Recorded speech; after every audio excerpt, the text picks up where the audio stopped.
En dépit des tensions politiques entre les deux pays, les données du régulateur douanier chinois indiquent qu'en 2020, les importations totales de l'Australie n'étaient que de 4% inférieures à celles de l'année précédente.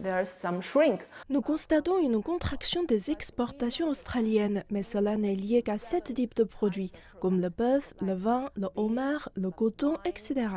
Mais quand on observe la situation dans son ensemble, la plus grande exportation est le fer, et il n'est pas du tout affecté. En effet, le minerai de fer représente autour de 60% des exportations totales de l'Australie vers la Chine.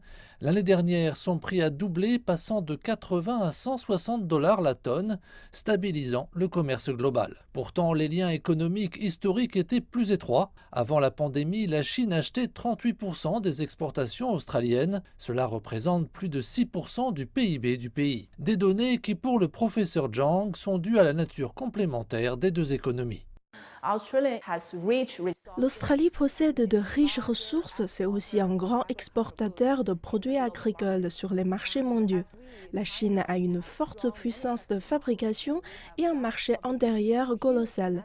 La Chine a donc été le premier partenaire commercial de l'Australie au cours des 10 dernières années. La Chine est à la fois la première destination d'exportation ainsi qu'une source d'importation pour l'Australie.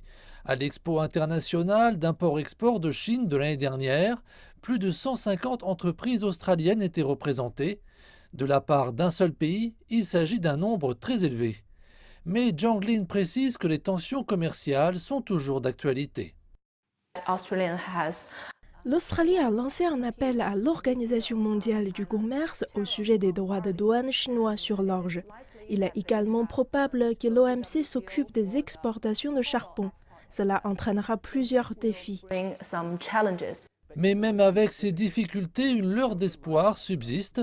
La Chine et l'Australie, ainsi que 13 autres pays de la région Asie-Pacifique, ont récemment signé le partenariat régional économique global, un bloc commercial régional qui est maintenant le plus grand du monde.